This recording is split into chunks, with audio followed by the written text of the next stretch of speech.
화려하고 편안한 빌딩. 그러나 지금의 모습 뒤에는 땀과 먼지로 뒤범벅된 과거가 있었다. 흙을 파고 기초를 놓았던 누추하고 고단한 시절이 존재했다. 건물만 그런 것이 아니다. 꽃 역시 마찬가지다. 지금의 아름다움 뒤에는 초라하고 가냘펐던 과거, 볼품없는 작은 씨앗에 지나지 않았던 시절이 존재한다. 과거는 현재를 길러낸 자궁이다. 현재가 건물이라면 과거는 그 건물의 구조를 결정짓는 주춧돌이다. 선진국의 문턱에 바짝 다가서 있는 세계 8위의 무역국가, 대한민국의 현재 역시 과거에 의해 만들어졌다.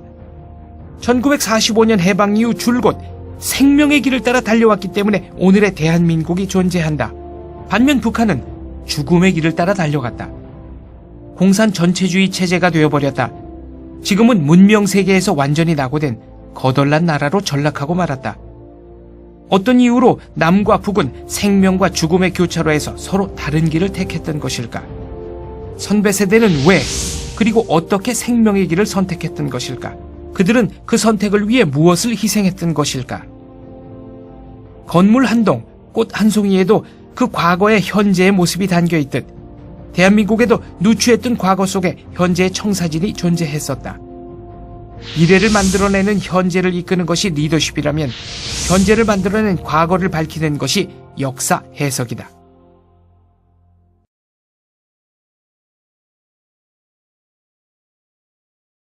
그런데 대한민국은 친일파가 만들었을 뿐 아니라 줄곧 친일파들이 다스려왔다고 주장하는 역사 동영상물이 나왔다. 민족문제연구소가 만든 100년 전쟁이 그것이다. 친일파에 대한 전쟁이 100년 동안 이어져 왔다는 뜻을 가진 100년 전쟁. 제목부터 으스스하다. 100년 전쟁은 대한민국을 친일파의 나라로 그려내기 위해 건국 대통령 이승만부터 공격한다. 뿌리부터 썩었다는 식의 주장이다. 100년 전쟁에 따르면 이승만은 친일파일 뿐 아니라 하와이 갱단 두목이란다. 그들의 주장에는 과연 먼지 한 톨만큼의 진실이라도 존재하는 것일까? 100년 전쟁이 이승만을 친일파로 몰아세우기 위해 사용하고 있는 12가지 근거, 하나하나 지금부터 살펴보기로 하자.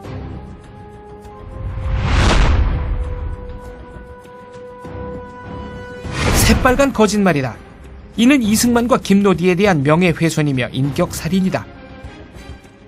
이승만과 김노디의 범죄 피의자 사진은 뽀샵으로 조작했다.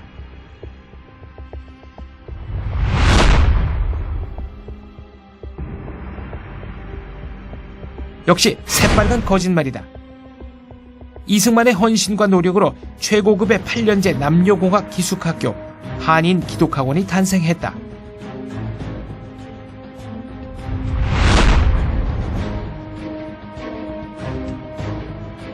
새빨간 거짓말이다.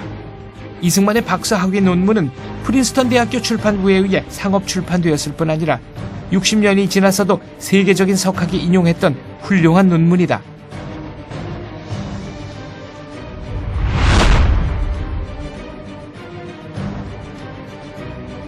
새빨간 거짓말이다.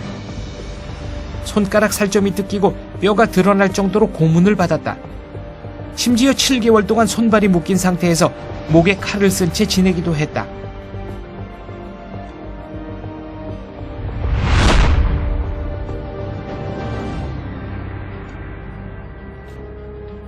새빨간 거짓말이다. 이승만은 기차표 영수증 한 장까지 꼼꼼히 모으고 기록했다.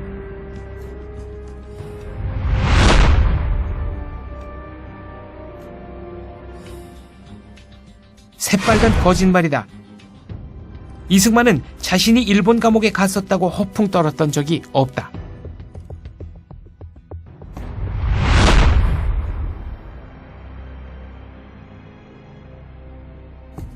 새빨간 거짓말이다. 이승만은 일본의 제거 대상 1호였다.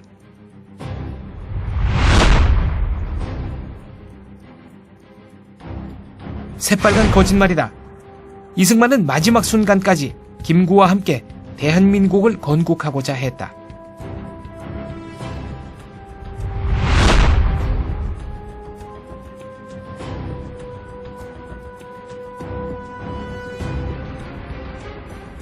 새빨간 거짓말이다.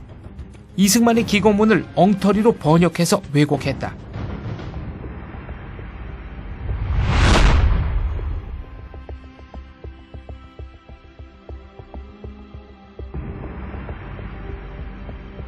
새빨간 거짓말이다.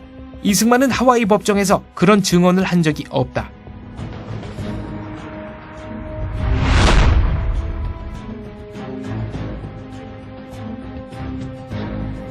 새빨간 거짓말이다. 메가더는 젊은 시절부터 이승만을 정신적 스승으로 따랐다.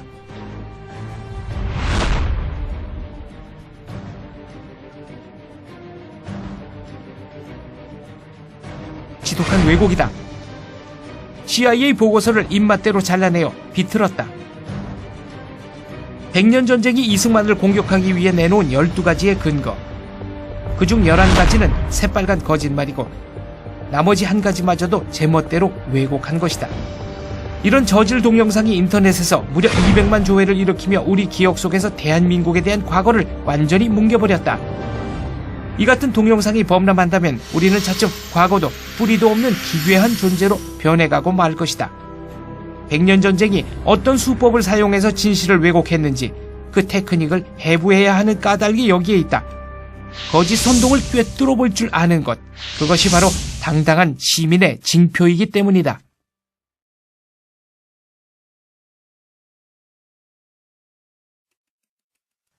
잠깐! 백년전쟁! 상영 중지! 이것이 원래 이승만의 사진이다. 백년전쟁은 1930년 하와이에서 찍은 단체 사진에서 이승만을 오려내 범죄자 사진으로 뽀샵했다. 스톱! 백년전쟁! 상영 중지! 이것이 원래 김노디의 사진이다. 백년전쟁은 1920년 3월 워싱턴에서 찍은 단체 사진에서 김노디를 오려내 역시 범죄자 사진으로 뽀샵했다. 조국의 독립을 위해 청춘을 바친 교포 여성의 인권과 명예를 짓밟은 것이다. 그런데 어라? 왜 이승만 사진은 1930년 것을 쓰고 김노디 사진은 1920년 것을 썼을까? 그것은 바로 늙은이가 젊은 여자를 농락한다는 이미지를 만들어내기 위해서였다. 1920년의 이승만은 바로 이 인물, 젊고 핸섬했다. 이미지 속의 조작, 백발의 찌푸린 얼굴, 부정적인 이미지를 무의식 속에 심기 위한 고도의 전략. 그래서 그들은 햇살 속에 잔뜩 찌푸린 중늙은이의 사진을 썼던 것이 아닐까?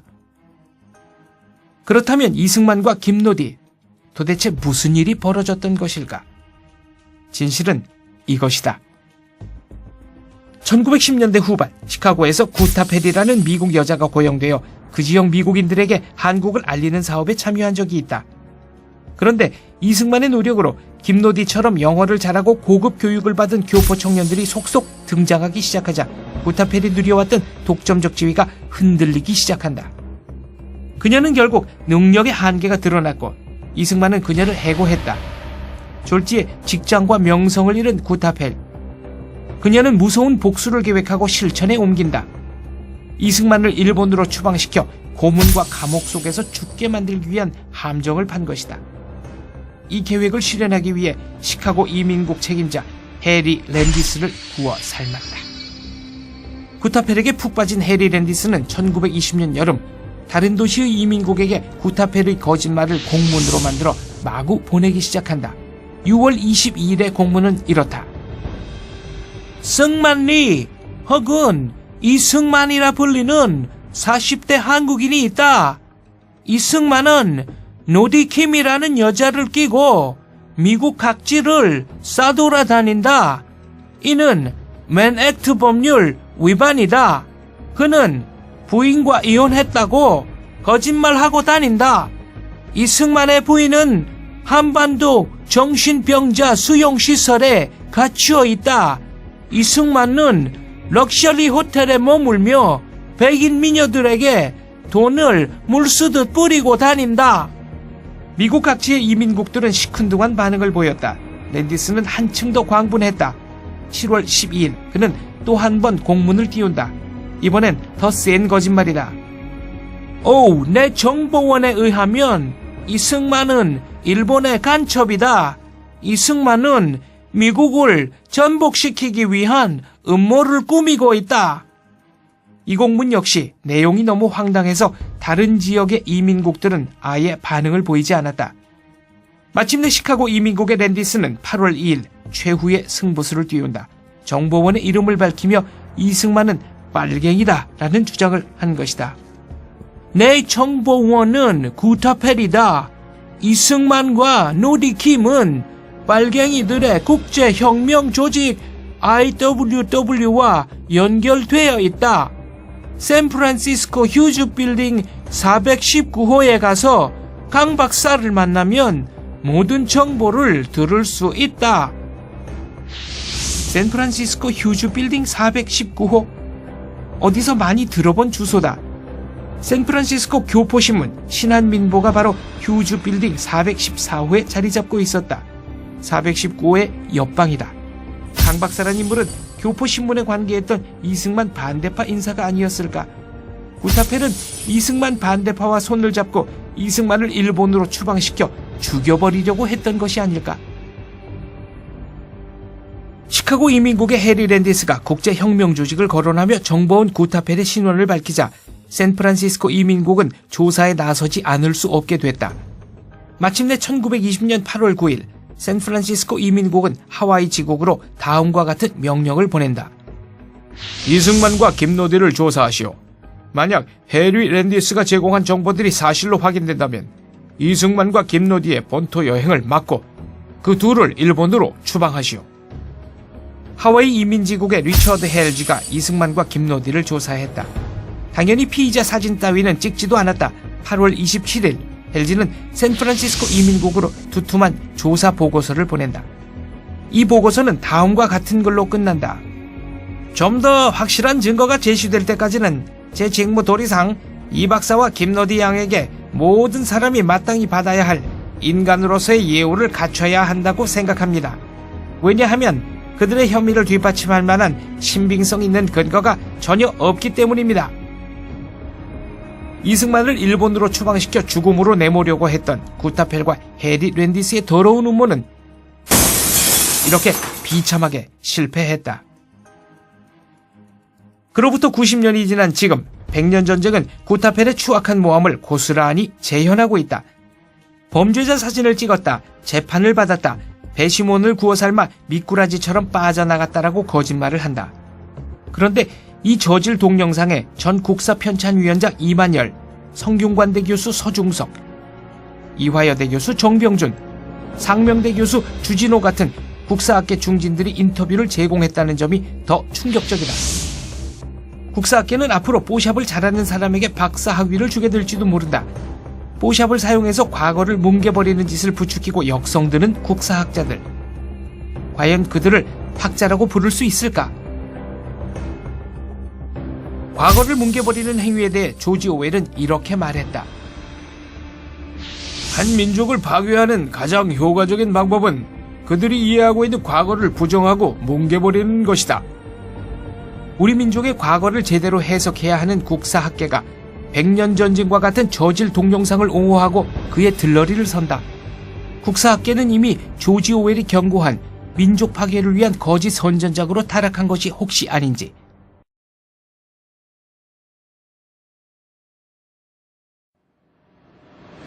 잠깐! 상영 중지! 이승만의 박사 학위가 엉터리라고. 그의 논문을 한 번이라도 읽어봤을까? 그랬다면 저런 엉터리 소리를 하지 못한다.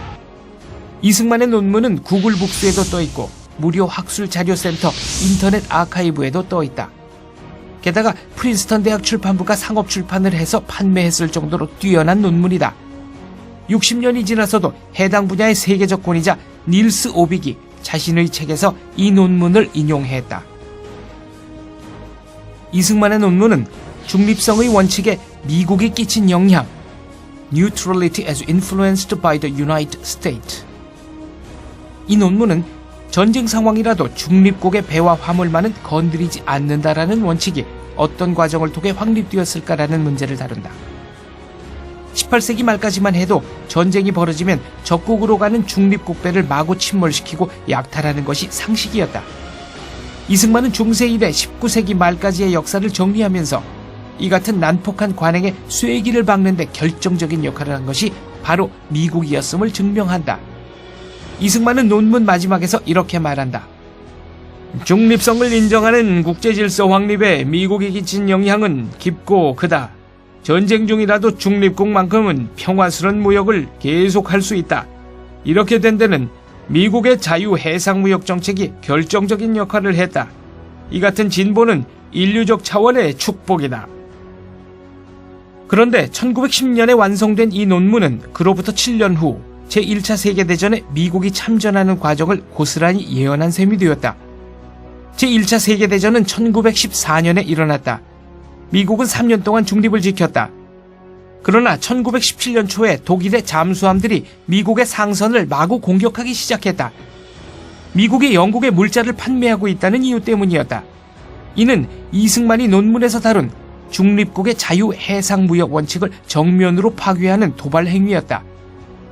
이 같은 봉변을 당하자 미국은 1917년에 독일과 전쟁을 시작했다.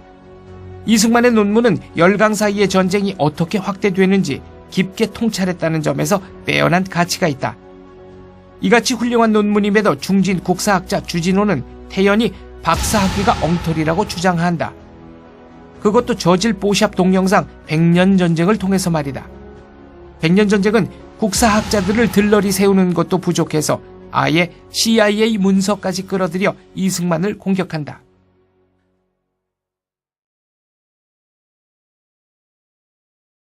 잠깐! 상영 중지! 스톱!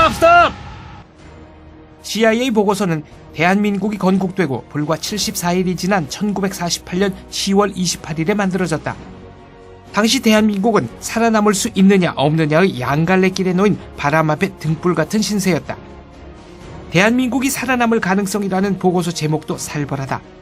이승만에 대한 분석은 이 보고서에 붙어있는 3쪽짜리 첨부문서에 지나지 않는다. 이 보고서는 이런 결론을 내놓는다. 극동아시아에 대한 소련의 전략 목표는 38선 이북에 국한되지 않는다는 것이 명백해졌다. 소련은 한반도 전체를 장악하기 위해 갖가지 수단을 사용할 것이 확실하다. 이 같은 상황에서는 미국이 군사적, 경제적, 기술적 지원을 대규모로 무한정 퍼붓지 않는다면 대한민국의 생존을 보장할 수 없다. 1948년 10월이 어떤 세월인가? 스탈린의 무제한 지원을 받은 모택동군이 만주에서 국민당군에게 압승을 거두고 남쪽을 향해 파죽지세로 쳐내려가던 때였다. 바로 이런 상황에서 CIA 보고서는 이렇게 냉소를 날리는 것이다. 한반도라는 이름을 들어보기나 했어. 중국에 붙어있는 쥐방울 만한 곳이야. 여기 남쪽에 대한민국이라는 눈꼬만한 나라가 방금 만들어졌어. 그런데 소련은 한반도 전체를 먹고 싶어해. 대한민국을 유지시키려면 우리 미국이 무한정, 무제한으로 끝없이 퍼부어야 돼. 그런데 그럴 각오가 돼 있어? 없으면 얼른 한반도에서 발을 빼는 게 좋아. 대한민국이 생긴 지 불과 74일째 되는 날, CIA는 왜 이런 재수없는 보고서를 만들었을까? 그때 CIA는 1년밖에 안 된 젖먹이 조직이었다. CIA가 제대로 기능하기 시작한 것은 1953년부터다. 그렇다면 1948년 10월에 만들어진 이 보고서에는 누구의 목소리가 담겨져 있던 것일까? 미 국무성의 목소리다. 당시 미 국무성은 공산주의 동조자들과 소련 간첩이 우글대던 곳이었다. 특히 미 국무성 동아시아 책임자 엘저 히스는 나중에 간첩으로 체포되어 유죄 선고를 받았다. 간첩과 공산주의자들의 놀이터였던 미 국무성은 이승만과 신생 대한민국을 소련의 먹잇감으로 내주고 싶어 했다. 이에 맞서 한편으로 국민을 단결시키면서 다른 한편으로 미국을 설득해서 대한민국을 지켜낸 지도자가 바로 이승만이다.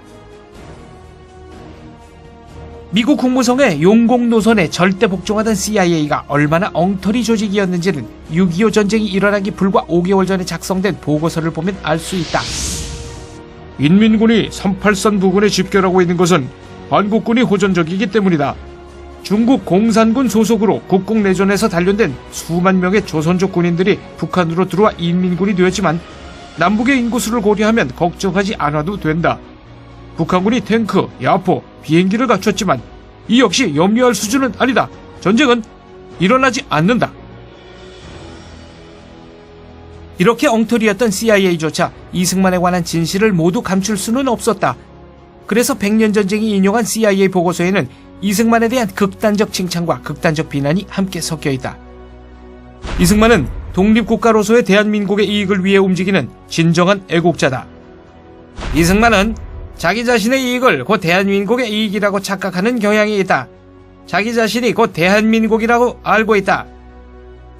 이승만은 독립을 위해 평생을 바쳤다. 그는 공산주의 운동 세력 하나만큼은 확실하게 따돌렸다. 그는 반공의 상징이며 대단히 영민한 정치가이다. 이승만은 한국을 본인이 직접 다스릴 욕심에 독립운동을 했다. 자신의 출세를 위해서라면 아무 양심의 거리낌 없이 모든 요소를 이용했다. 백년전쟁은 당시 CIA와 미 국무성의 실정을 완전히 감춘 채 자기 입맛에 맞는 부분만 댕강댕강 잘라내서 대단히 권위 있는 문서인 듯 인용했다. CIA. 이 세 글자를 가장 중요한 판단 근거로 삼으라고 선전하는 셈이다. 그렇다면 백년전쟁이야말로 CIA의 진정한 숭배자들이 아닌가. 백년전쟁은 CIA에서 그치지 않고 FBI 흉내를 내기도 한다. 이승만이 하와이 마피아 두목이며 하와이 교민들이 세운 학교를 가로챈 횡령범이라고 주장한 것이다.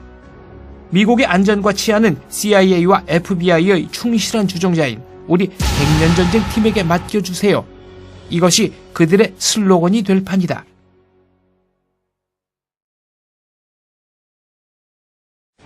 잠깐! 상영 중지! 그만!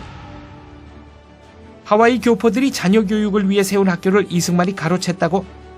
황당한 거짓말이다. 하와이 교민 조직인 국민회는 학교를 세운 적이 없다. 여학교를 짓기 위해 땅을 샀다가 이승만이 1915년에 세운 한인여학원에 그 땅을 기증했다. 한인여학원은 1918년에 남녀공학 기숙학교로 발전했다. 이것이 한인기독학원이다. 또한 국민회는 남학생 기숙사를 짓기 위해 기금을 모았다가 한인기독학원에 그 돈을 기증했다. 한인기독학원은 1923년에 4만 5천 평 부지에 최첨단 시설을 갖춘 기숙 사립학교로 발돋움한다. 이승만은 독립운동가일 뿐 아니라 교육운동가였다. 바로 그가 여자는 집에서 소뚜껑이나 운전하면 된다 라는 교민들의 사고방식을 180도 바꿔낸 장본인이다. 교포의 딸들에게 개방적 민족교육을 시키겠다는 것이 그가 학교를 세우게 된 직접적 계기였다.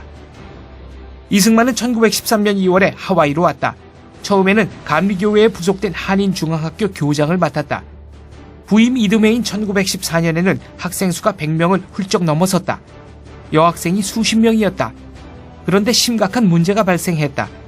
감리교회 측이 여학생에게는 민족교육을 시키지 말고 일반 미국인 학교에 보내야 한다고 제동을 걸었던 것이다. 교회 정책에 복종할 것인가, 아니면 교회로부터 독립된 학교를 만들어 그 여학생에게 진취적인 민족교육을 시킬 것인가. 그 갈림길에 이승만의 고민이 있었다. 1914년 이승만 개인이 모금한 돈으로 여학생을 위한 사설 기숙사를 지었다. 여학생들은 공부는 교회 부속 학교에서 하고 생활은 이승만의 사설 기숙사에서 할 수 있게 됐다. 1915년 여학생 기숙사 옆에 땅을 사서 한인 여학원을 개교했다. 조촐한 단층 건물을 사용하는 비인가 학교, 즉 대안학교였다. 1916년 한인 여학원이 정규 학교로 승인받았다. 하와이의 가장 덕망 있는 백인들이 이 사진에 참여했다. 1918년 학교를 8년제 남녀공학으로 격상시키고 폐교 건물을 임도해서 학교 규모를 늘렸다. 학교 이름이 한인기독학원이 되었다. 1923년 한인기독학원은 4만 5천 평 부지에 최고급 최첨단 8년제 남녀공학 기숙학교로 발돋움했다. 사탕수수밭에서 새까맣게 그을렸던 교포 아이들을 민족정신으로 무장된 글로벌 인재로 키워내는 최고급 학교였다. 그로부터 30년 후 한인학교에 입학할 교포 자녀가 더 이상 존재하지 않게 되자 학교 이사진은 학교 시설을 매각해서 인하대학교 설립 종자돈으로 기부했다. 인하라는 이름이 바로 인천, 하와이 앞글자를 따서 지은 이름이다. 하와이 교포들이 조국을 떠났을 때 마지막 이별의 눈물을 흘린 땅이 바로 인천이었다. 하와이 주정부는 한인 기독학원이 있던 자리를 기념해서 거리 이름을 쿨라 코리아라고 지었다. 한국학교라는 뜻이다. 지금 그 자리는 초등학교가 되어 있다. 여기서 잠시 이승만이 졸업생들을 어느 대학으로 많이 보냈는지 살펴보자. 오하이오에 있는 오벌린 대학이다. 이 대학은 진취적인 기풍으로 유명하다. 1835년에 미국 최초로 인종차별을 넘어 흑인 남학생이 입학했고 1837년에 미국 최초로 남녀차별을 넘어 여학생이 입학했다. 이승만이 제자들을 이 학교에 보내기 시작했던 1910년대 하반기는 미국 여성들에게 아직 투표권조차 없던 시절이었다. 대부분의 백인 여성들조차 간신히 초등학교만 마치던 시대다.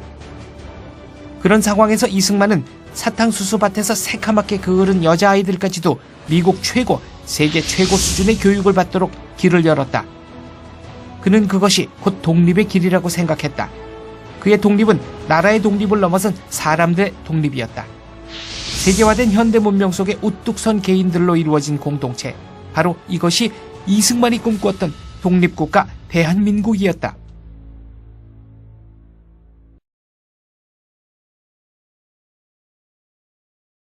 양심만 행동하는 게 아니라 세상에 대한 앙심도 행동한다. 이를 우리는 행동하는 앙심이라 부른다. 양심은 정직, 헌신, 희생, 사랑으로 행동하는 반면 앙심은 시기, 질투, 모함, 모략으로 나타난다. 이승만은 평생 행동하는 앙심들에게 시달리며 살았다. 행동하는 앙심들은 그를 무자비하게 공격했다. 행동하는 앙심이 사용했던 레파토리는 뻔했다. 여자, 돈, 위선, 그리고 탐욕이다. 백년전쟁 역시 이 같은 캐캐묵은 레파토리를 무덤 속에서 끄집어내어 그럴싸한 몽타주로 만들어냈다.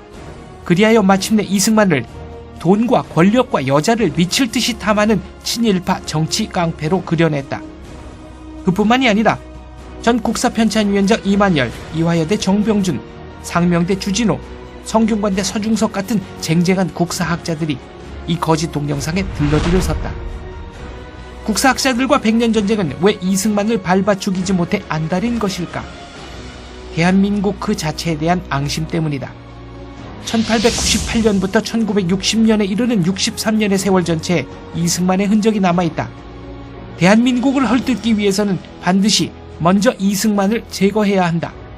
살아생전 이승만은 대한제국, 일본, 그리고 공산 전체주의자들에 의해 제거 대상 1호로 꼽혔었다.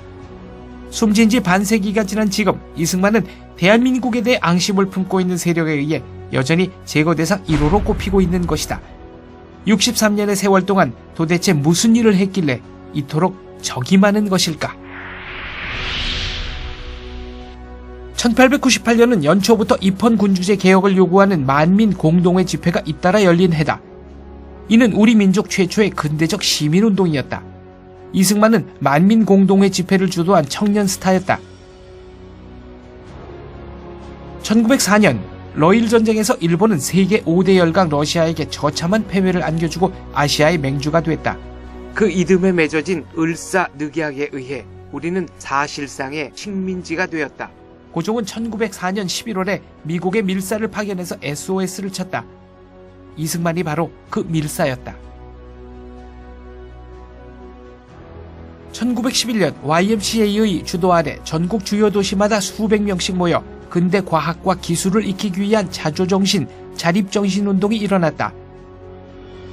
미국 YMCA의 거물 지도자 존 모트, 플래처 브록만과 한국 사회의 지도자 이상재, 윤치호가 울타리를 섰다. 그리고 프린스턴에서 막 박사학위를 따고 귀국한 이승만이 실무 책임을 맡았다. 이 거대한 자조 자립운동은 일제를 크게 놀라게 만들었다. 마침내 일제는 1911년 말에 105인 사건을 일으켜 YMCA와 기독교 지도자들을 고문해서 죽이고 징역에 처했다. 이승만은 일본의 체포를 피해 간신히 미국으로 건너갔다. 1902년부터 한국인들은 하와이 사탕수수밭에서 일하기 위해 미국으로 건너갔다. 1910년대 중반부터 교포 조직이 크게 활성화되었다. 만주 지역의 한인들과 달리 하와이와 미국 본토의 교포들은 자유민주주의 독립운동을 일관되게 지원하기 시작했다. 교포들을 이 방향으로 움직인 사람이 바로 이승만이다. 1919년에 일어난 3.1운동은 세계사적 사건이었다. 폭력과 무장투쟁을 완전히 배제한 평화시위였으며 무기를 들지 마라, 돌을 던지지 마라, 주먹질도 하지 마라는 철저한 비폭력운동이 전국 방방곡곡에서 일사불란하게 전개됐다. 인도의 간디는 3.1운동에서 크게 깨우치는 바가 있어 3년 후인 1922년부터 비폭력 독립운동을 시작했다. 3.1운동이 비폭력 노선을 취하게 된 데는 이승만이 역시 커다란 영향을 끼쳤다. 1919년 3.1운동 직후에 7개의 임시정부가 만들어졌다. 그 가운데 가장 중요한 3개의 임시정부인 한성정부, 상해정부, 노령정부가 1919년 9월 상해에서 하나로 통합되면서 이승만을 초대 대통령으로 뽑았다. 1933년 이승만은 제네바에서 열린 국제연맹회의로 달려가서 일본이 만주동포들에게 얼마나 참혹한 만행을 저지르고 있는지 국제사회 전체에 알렸다. 이 때문에 일본은 망신을 당하고 결국 국제연맹을 탈퇴한다. 1941년 여름 유럽에서 제2차 세계대전이 시작된 지 2년이 지나도록 미국은 여전히 중립 타령만 부르고 있었을 때였다. 바다 건너 무슨 일이 벌어지든 상관없다는 분위기가 팽배했기 때문이다. 이때 이승만은 재팬 인사이드 아웃이라는 영어책을 출간한다. 그는 이 책에서 미국이 원하든 원하지 않든 일본이 도발한다고 정확하게 예언했고 책이 출간된 지 6개월 정도 지난 1941년 12월 이승만의 예언대로 일본이 하와이를 기습 공격했다. 이 책은 날개 돋친 듯 팔려나가면서 미국 사회 전체에 한국이 왜 독립을 해야 하는지 그 필연성을 널리 알렸다. 1948년 5월 10일 유엔의 지도 아래 재헌의회 선거가 치러졌다. 유엔 선거를 거부한 북한을 배려해서 총 300석의 의석 중 북한 몫으로 100석을 남겨놓았다. 이승만은 재헌의회 의장으로 선출되었다. 1948년 8월 15일 대한민국이 정식으로 건국되었다. 대한민국은 그해 12월에 유엔으로부터 공식 승인을 받는다. 유엔 공식 승인을 이끌어낸 게 이승만이다. 1950년 봄 대한민국은 농지개혁을 전격적으로 실행한다. 생산량의 50% 안팎을 소작료로 바쳐왔던 농민들은 이제 30%씩 5년만 내면 자기 소유의 논, 밭을 가질 수 있게 되었다. 이는 전 세계에서 가장 진취적인 농지개혁으로 손꼽힌다. 이승만이 이 농지개혁을 설계하고 주도한 사람이다. 1950년 6.25 전쟁이 터졌다. 소련의 스탈린과 중국의 모택동은 김일성에게 무제한의 지원을 제공했고 대한민국에서만 80만 명이 죽거나 실종되었던 끔찍한 전쟁이 벌어졌다. 이승만과 메가더가 이 참혹한 전쟁을 승리로 이끈 주인공들이다. 1953년 미국은 빨리 전쟁을 끝내고 한반도로부터 발을 빼고 싶어 했다. 그래서 공산군을 자극할 수 있는 일은 모조리 회피했다. 원래 미국의 계획에 의하면 3만 명에 달하는 반공포로 역시 북으로 보내지도록 되어 있었다. 그러나 6월 18일 이승만은 모든 반공포로를 전격 석방한다. 가난하고 초라하기 짝이 없는 대한민국이 미국에 대해 안 되라고 말한 것이다. 이는 자유민주주의 정신의 승리를 상징하는 사건이었다. 1953년 현재 미국이 태평양 지역에서 맺은 양자간 방위조약은 필리핀밖에 없었다. 이승만은 한미 방위조약을 맺지 않으면 휴전을 방해하겠다라고 미국을 압박해서 마침내 1953년 가을 조약을 이끌어낸다. 이 조약은 미군 주둔, 한국군 육성 지원, 한미연합사 설치를 위한 법률적 토대를 제공했다. 해방이 되고 나서도 우리 불교계에는 일제의 악랄한 종교 왜곡 정책의 상처가 남아 있었다. 일제는 모든 종교를 신사참배, 즉 신토 밑으로 복속시켰다. 그런데 스님들이 고분고분 복종할 리 없었다. 특히 우리 불교는 독신 비구승을 중심으로 대승, 선, 화엄으로 이루어진 세 가지 흐름이 삼위일체를 이루고 있었기에 일제에 쉽게 굴복하지 않았다. 그래서 일제는 독신 비구승 체제를 파괴하고 전국 거의 모든 사찰에 일본식 대처승을 들어앉혔다. 대한민국이 건국되고 6.25를 이겨냈지만 외색 불교가 남아있는 한 우리의 문화와 어른 영원히 회복될 길이 없었다. 마침내 전국 거의 모든 사찰에서 일본식 대처승과 그 가족을 쫓아내고 독신 비구승을 육성하는 거대한 움직임이 시작됐다. 이것이 이승만이 1954년부터 일으킨 불교 정화운동이다. 이승만의 불교 정화에 의해서 독신 비구승들이 한국 불교를 주도할 수 있는 기반이 회복됐다. 1960년 4월 19일 대통령 선거가 아닌 부통령 선거에 관한 부정선거에 항의하는 시위가 크게 일어났다. 약 200여 명의 학생들이 숨졌다. 이승만은 4월 27일 국회에 사임서를 제출한다. 이승만을 하야시킨 4.19는 바로 그 이승만이 1898년 이후 줄기차게 주장해온 자유민주주의가 이 땅에 뿌리박기 시작했음을 알리는 신호탄이었다. 이렇듯 이승만은 1898년 만민공동회에서 1960년 4.19까지 63년 동안 이어진 격동의 세월, 그 한가운데에 존재하는 인물이다.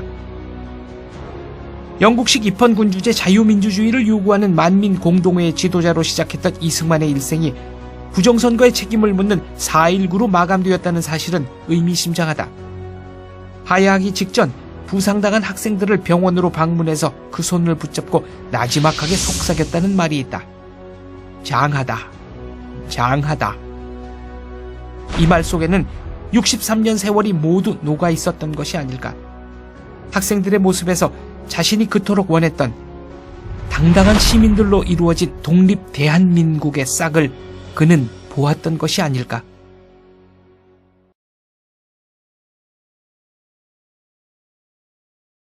그럼에도 백년전쟁과 국사학자들은 뽀샵, 거짓 혹은 모략으로 이승만을 인격살인한다. 이제 국사학계는 인격살인의 장이 되어버린 것일까? 이승만이 정말 악당이었다면 왜 1919년에 서울, 상해, 블라디보스톡의 임시정부 3개가 힘을 모아 그를 대통령으로 뽑았을까? 왜 해방공간의 우리 국민들은 그를 압도적으로 지지했을까? 심지어 왜 공산당의 두목 박헌영까지도 그를 조선인민공화국의 주석으로 지명했을까? 1965년 이승만이 서거했다. 그의 장례식은 가족장으로 열렸다. 그럼에도 불구하고 서울 시민 전체의 절반가량 되는 인파가 거리로 나와 이승만을 애도했다. 비록 야당의 반대를 의식해서 이승만의 귀국을 막았던 박정희였지만 그가 쓴 조사는 의미심장하다. 당신은 70살이나 된 노구를 이끌고 광복된 조선 땅에 돌아오셔서 좌우 이념 갈등과 미국 소련 사이의 알력을 극복하고 새 나라를 세우셨습니다. 당신이 이루신 무수한 업적 중에는 대한민국의 주권과 국격을 전 세계에 알린 쾌거 중의 쾌거로서 독도를 포함하는 해양 평화선을 선포하고 반공포로를 석방한 일도 포함되어 있습니다. 비록 정권 말기에 간신배 이기붕 일당을 잘못 기용하시어 실각하셨지만 이는 당신 평생의 공적을 가릴 수 있는 일이 결코 아닙니다. 당신은 조국을 위한 어린 양으로 희생되었습니다. 대통령을 맡고 있는 제가 부족하여 당신으로 하여금 조국에서 임종토록 하지 못한 점 용서해 주십시오. 당신이 직접 만든 군대의 젊은이들이 묻힌 당신이 만든 묘역인 국립묘지, 그 중에서도 가장 좋은 길지를 골라 이제 당신을 땅에 묻습니다. 공산 침략을 무찌르다 숨진 국군 장병들의 혼령을 거느린 막강한 호국신이 되어 이 땅을 지켜주소서. 이승만에 대한 인격살인은 필연적으로 실패할 수밖에 없다. 63년에 걸친 거대한 발자취가 곳곳에 남아있기 때문이다. 그 중에서도 대한민국의 자유민주주의와 북한의 극악한 전체주의 사이의 극심한 차이, 이것이 바로 이승만의 업적에서 비롯된 결과다. 이승만, 그는 이 땅에 자유민주주의 체제가 들어설 수 있도록 일생을 헌신한 거대한 역사의 주춧돌이었다.